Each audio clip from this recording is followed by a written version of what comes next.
देखिए एक सवाल है जो एनसीईआरटी बुक्स का बड़ा ही है ना बेहतर क्वेश्चन है। क्वेश्चन कहता है कि the difference of a squares of two numbers is 180। The difference of a squares of two numbers is 180।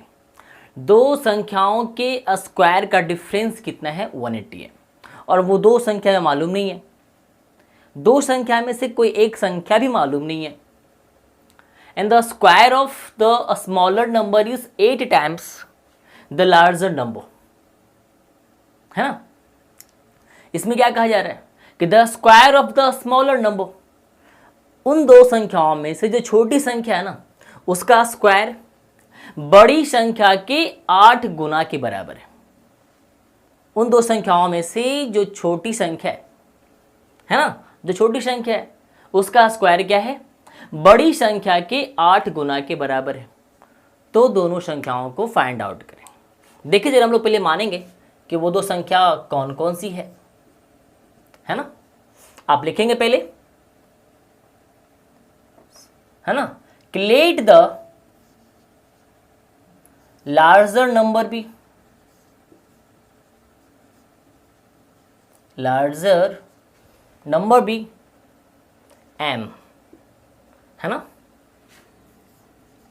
And let the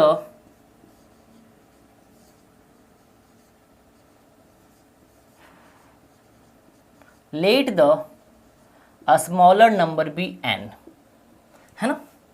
और जैसा कि सवाल में कहा जा रहा है कि दोनों संख्याओं के स्क्वायर का डिफरेंस कितना है? 180। तो आप जब डिफरेंस निकालने की बात कर रहे हैं और डिफरेंस क्या है? वो पॉजिटिव में है, तो आप क्या करेंगे? बड़ी संख्या के स्क्वायर को पहले लिखेंगे और छोटी संख्या के स्क्वायर को बाद में लिखेंगे और उनके बीच के डिफरेंस के लिए बीच में माइनस देंगे और इज इक्वल टू क्या हो जाएगा? 180। ये आपका इक्वेशन 1 है ना। फिर आपसे क्या कहता है कि छोटी संख्या का जो स्क्वायर है ना, छोटी संख्या कौन है? n है। तो छोटी संख्या का जो स्क्वायर है वो क्या है? बड़ी संख्या के 8 टाइम्स के बराबर है। मतलब वो क्या है? बड़ी संख्या के 8 टाइम्स के बराबर है। Means n square is equal to 8m, है ना। तो आपने क्या देखा कि आपको क्या मिल चुका है? n square is equal to 8m मिल चुका है। तो आप लिखेंगे यहाँ पे कि पुटिंग द वैल्यू, है ना, putting the value of n square in equation 1, है ना। तो आप n स्क्वायर का मान कितना है? 8m। तो आप अब क्या करेंगे? इक्वेशन 1 में जहां भी n स्क्वायर है तो उस n स्क्वायर के जगह पे आप क्या रखेंगे? 8m रखेंगे। सो m स्क्वायर, तो n स्क्वायर के जगह पे क्या रखना है आपको? 8m रखना है। तो यहाँ पे आप क्या रखेंगे? 8m रखेंगे इज इक्वल टू 180, है ना, इज इक्वल टू 180। अब थोड़ा गौर करें आप लोग, m square minus 8m minus 180 is equal to 0, है ना। अब देखें ऐसी कौन सी संख्या है, ऐसी कौन सी दो संख्या है जिनको अगर आप ऐड करें तो माइनस 8m आ जाए और उन दोनों को अगर मल्टीप्लाई करें तो उनका प्रोडक्ट क्या है? 180 के बराबर है ना। तो सोचें कि ऐसी कौन सी संख्या है कि जिसको अगर हम जोड़ें तो माइनस 8m आता हो और उनको अगर मल्टीप्लाई करें तो माइनस 180 के बराबर आता हो, है ना। अब जरा आप सोचें कि ऐसी कौन सी संख्या है, ऐसी कौन सी संख्या है जिसको हम लोग जोड़ेंगे तो माइनस 8m आएगा और उन दोनों को अगर प्रोडक्ट करेंगे तो क्या आएगा? माइनस 180 आएगा, है ना। तो देखिए जरा, अगर आपको अगर नहीं आता हो निकालने के लिए तो आपको एक तरीका सीखना चाहिए। आप क्या करें? 180 को फैक्टराइज करें, है ना। 290 जा 180, 45 टू जा 90 एंड 315 जा, है ना। 45 एंड 3 5 जा 50, तो अब देखिए जरा, है ना, ऐसा क्या करें, इसको आप किस प्रकार से दो ग्रुप में बांटें कि उनको जोड़ने पे -8m आ जाए या फिर 8m आ जाए, और उन दोनों को मल्टीप्लाई करें तो 180 के बराबर आ जाए, है ना। तो आप क्या करेंगे, थोड़ा सोचिए जरा, हम लोग ऐसा क्या कर सकते हैं, है ना। तो देखिए ऐसा क्या दिमाग लगाएं हम लोग, है ना, हम लोग ऐसा क्या दिमाग लगा सकते हैं। तो देखिए जरा, यहां पे आप अगर सोचें तो 3 2 जा 6, 6 3 जा 18 एंड 5 2 जा 10। तो अगर 18 में 10 से अगर मल्टीप्लाई करते हैं तो कितना आता है 180, और 80 में अगर 10 घटाते हैं तो कितना आ जाता है -8m आ जाता है ना। तो हम पहले इसे इरेज कर लेते हैं थोड़ा सा, है कि नहीं। अब देखिए जरा, अब आप इसे लिखेंगे कि m² है ना -18m + 10m - 180 बराबर 0, है ना। अब देखिए जरा, plus minus minus, so 18 - 10 = 8। symbol of larger number is minus, then here is minus. Multiply करें इसका, plus into minus is equal to minus, 18 10 = 180, m into M is equal to m², है ना। तो ये हर टर्म्स को क्या करता है, फुलफिल कर रहा है, सेटिस्फाई कर रहा है, तो सही है। अब आगे बढ़ते हैं हम लोग, इन दोनों में क्या कॉमन है, तो m, क्या कॉमन है m। अगर m कॉमन लेंगे तो क्या बचेगा यहाँ पे m गया तो क्या बचेगा 18। दोनों में क्या कॉमन है 10 बाहर आया तो क्या बचेगा m। 180 डिवाइड 10 कितना होता है 18 इज इक्वल टू क्या हो जाएगा 0, है ना। अब आप देखिए कि इन दोनों में क्या कॉमन है, इन दोनों में क्या कॉमन है, तो m - 18 कॉमन है। अगर इन दो हाउसेस में से अगर दोनों में से m - 18 और m - 18 अगर बाहर आ जाए तो इस हाउस में क्या बचता है m, इस हाउस में क्या बच रहा है +10 इज इक्वल टू 0, है ना। तो आप जरा ध्यान दें कि आप गौर करें जरा कि अगर m - 18 बराबर 0 लेते हैं तो m बराबर क्या आता है 18, और अगर m + 10 बराबर 0 लेते हैं तो m बराबर क्या आता है -10। अब थोड़ा गौर करें आप यहाँ पे, है ना। अगर आप n के मान को, अगर आप m का मान अगर माइनस में लेते हैं ना तो आपको आगे जाकर दिक्कत हो जाएगा, मैथ सोल्व नहीं कर पाएंगे, है ना। तो हम लोग क्या करेंगे, m के प्लस वाले वैल्यू को पिकअप करेंगे। तो अब m का मान क्या है 18। तो अब इक्वेशन 2 में क्या करें आप, इक्वेशन 2 में क्या करें, m के मान को पुट कर दें। तो यहां लिखना पड़ेगा हम लोग को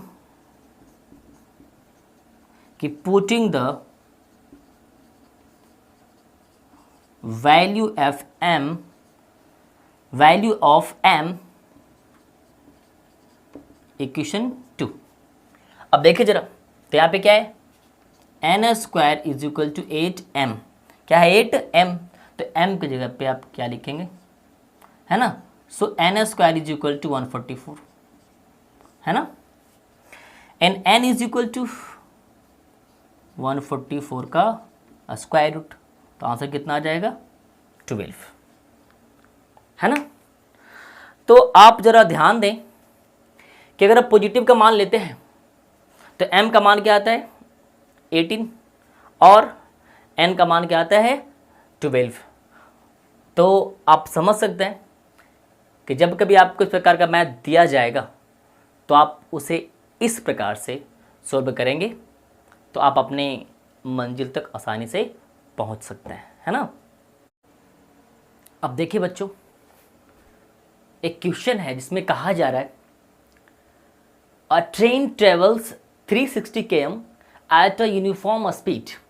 एक ट्रेन जो है अपने यूनिफॉर्म मतलब एक समान गति से, यूनिफॉर्म स्पीड का मतलब एक समान गति से वो 360 किलोमीटर की दूरी को तय करती है। एक ट्रेन अपने एक समान गति से 360 किलोमीटर दूरी को तय करती है। If the speed has been 5 km पर आवर मोर, यदि अगर मान लिया जाए कि उसका जो यूनिफॉर्म स्पीड है वो यूनिफॉर्म स्पीड 5 km पर आवर अगर इंक्रीज कर जाए, अगर उसका स्पीड 5 किलोमीटर प्रति घंटा बढ़ जाए, पहले ट्रेन अपने नियमित यूजुअल यूनिफॉर्म स्पीड से चल रही थी, अगर एक दिन उस ट्रेन की गति 5 किलोमीटर प्रति घंटा बढ़ जाती है तो वह उसी दूरी को तय करने में 1 घंटे का कम वक्त लेती है। मतलब उसके स्पीड में 5 किलोमीटर प्रति आवर की वृद्धि हो जाने की वजह से उसको 360 किलोमीटर की दूरी तय करने में पहले से 1 घंटे का कम वक्त लगता है। तो बताएं उस ट्रेन का यूनिफॉर्म स्पीड क्या था, है ना। हमें मालूम नहीं है, हम लोग को पता करना है, तो पहले हम लोग इसको मानकर चलते हैं। आप क्या करेंगे, पहले मान लें कि let the uniform speed of train B x km per hour, है ना, and the distance is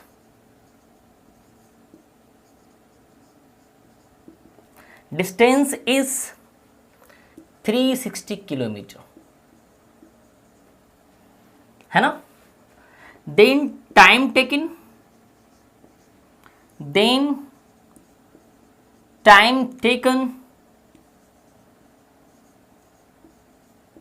will be distance upon a speed means 360 upon x, है ना। अगर आपको टाइम निकालना होता है तो आप क्या करते हैं, डिस्टेंस को उसके स्पीड से डिवाइड लगाते हैं, है ना। आप याद रखेंगे कि टाइम का फॉर्मूला क्या होता है, time is equal to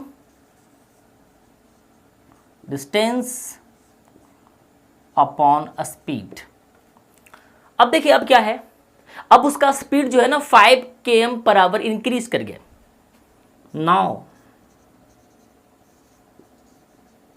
the speed of train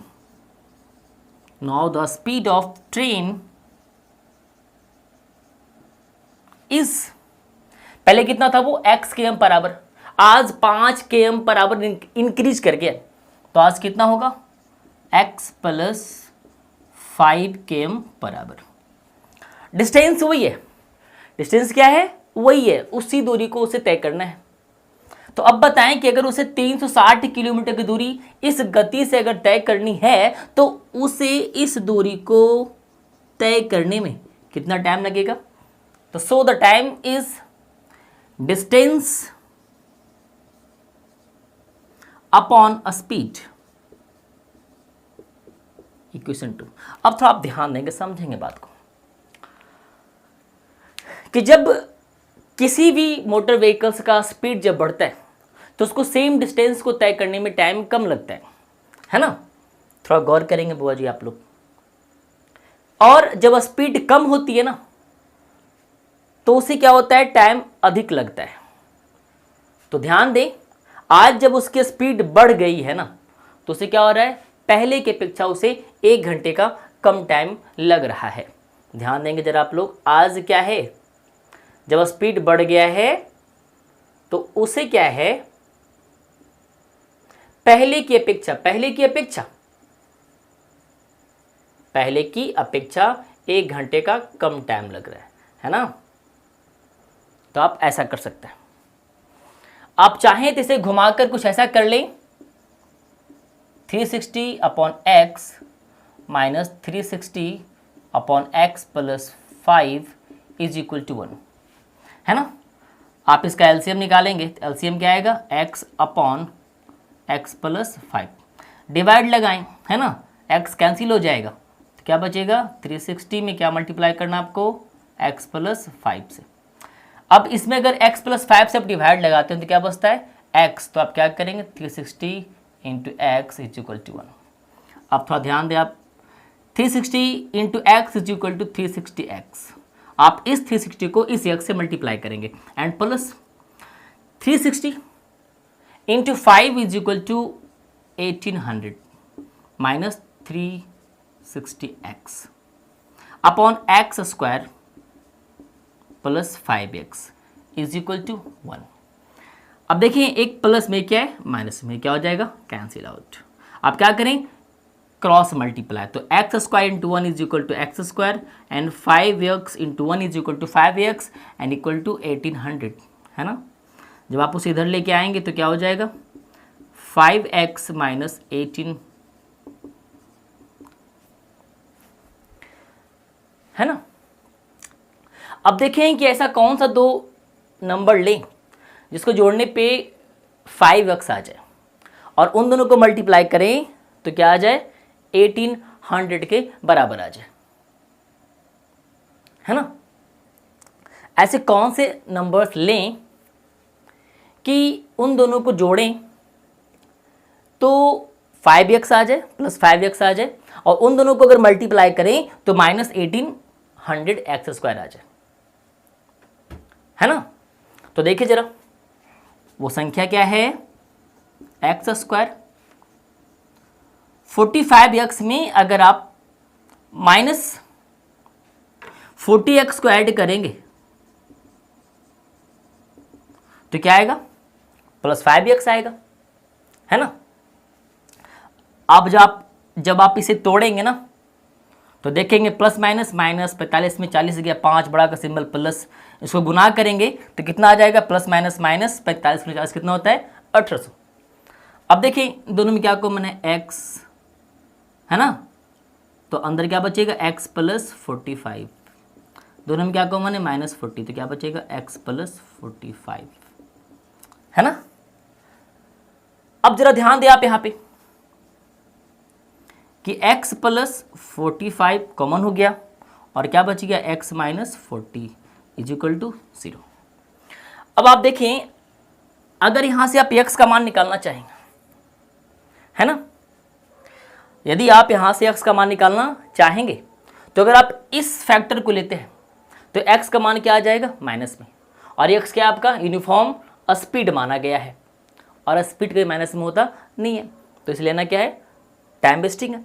तो हम क्या करेंगे x minus 40, X minus 40 is equal to 0, then x is equal to क्या हो जाएगा 40, है ना। तो आप लिख सकते हैं your answer is the uniform speed of train is 40 km पर आवर, है ना। तो आप इस प्रकार से मैथ्स को बना सकते हैं, है ना, और इस मैथ्स को बनाने का ये बहुत ही सरल तरीका है।